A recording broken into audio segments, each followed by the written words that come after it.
Subscribe now and press the bell icon. Never miss an update. Subscribe now and press the bell icon. Welcome to ambition IQ. Bharat निर्वसाहतीकरण ते एकीकरण हा पाठ आपण बघणार आहोत. त्यातील नेक्स्ट पॉइंट आहे म्हणजे इंट्रोडक्शनचा पार्ट आज आपण बघण्याचा प्रयत्न करूया. So let's start.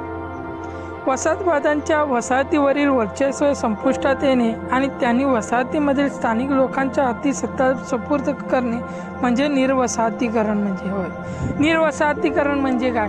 ज्यांनी वसाहती स्थापन केलेल्या होत्या, ब्रिटिश असेल, इंग्लंड असेल, ब्रिटिश, फ्रान्स, जर्मनी, इटली यासारख्या युरोपियनांनी ज्या ठिकाणी वसाहतीकरण स्थापन केलेल्या होत्या, वसाहती स्थापन केलेल्या होत्या, आता त्यांनी काय करायचं, त्या वसाहती पूर्णपणे त्यांच्या स्थानिक लोकांच्या हातात ते सगळी सत्ता द्यायची आणि तिथून आपला पायवाट शोधायची म्हणजेच निर्वसाहतीकरण होय. म्हणजे काय, त्यांचे जे काही वसाहतीवरील वर्चस्व होते ते आता संपुष्टात आणणे आणि तिथल्या जे वसाहतीतील कामं असतील ते कुणाला द्यायचं, स्थानिक जे लोक असतील त्यांना सुपूर्द करायचे म्हणजेच निर्वसाहतीकरण. वसाहतीकरणाच्या विरुद्ध म्हणजे निर्वसाहतीकरण. वसाहतवादाला विरोध, लढा आणि वसाहतांना मिळालेले स्वातंत्र्य हे निर्वसाहतीकरणाचे 3 टप्पे आहेत. निर्वसाहतीकरणाचे कोणकोणते 3 टप्पे आहेत? एक तर आहेत वसाहतवादाला विरोध. आपण बघितलेला आहे, महात्मा गांधीजी असतील, आपले क्रांतिकारक असतील, प्रत्येकाने काय केलं, विरोध केला, वसाहतीकरणाला विरोध केला. कारण त्यामध्ये मोठ्या प्रमाणावर आर्थिक जीवित आणि मोठ्या प्रमाणावर वित्त आणि देखील झालेली आपल्याला दिसून येते. वित्त, जीवित, लोकांच्या पिळवणुका मोठ्या प्रमाणावर वाढलेल्या होत्या. स्वातंत्र्य लढा दिला म्हणजे त्यांनी एक्सपेक्ट केले की आम्हाला स्वातंत्र्य मिळालेच पाहिजे. वसाहतींना मिळालेले स्वातंत्र्य हे काय आहेत? 3 निर्वसाहतीकरणाचे टप्पे आहेत. 15 ऑगस्ट 1947 रोजी भारताला स्वातंत्र्य मिळाले, सगळ्यांना माहीत असेल. मात्र त्यावेळी भारतामध्ये अनेक छोटी संस्थाने अस्तित्वात होती. ज्यावेळी भारत स्वतंत्र झाला 15 ऑगस्ट 1947 रोजी, त्यावेळी असे म्हटले जाते की 400हून अधिक लहान छोटे मोठे असे काय होते, संस्थाने होते, वेगवेगळे संस्थाने होते.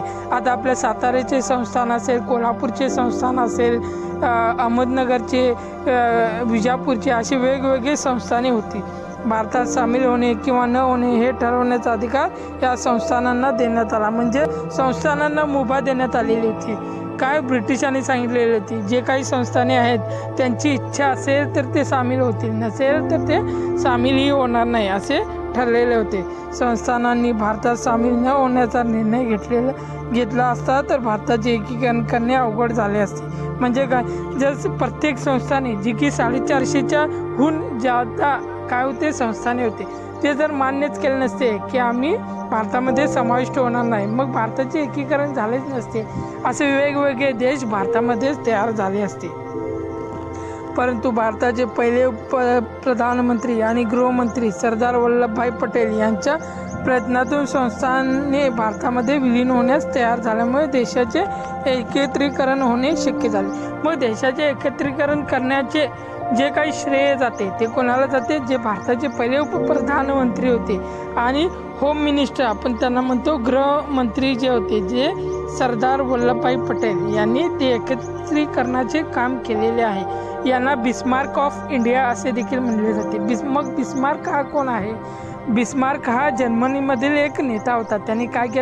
त्याने देखील काय केलेले होते, छोटे जर्मनीमधील भाग होते, त्यांना एकत्रित करून एक मोठा जर्मनी निर्माण केलेला होता. मग तो जर्मनीचा बिस्मार्क, त्याचं नाव होतं बिस्मार्क. तसंच मग इंडियाचे बिस्मार्क कोण होते?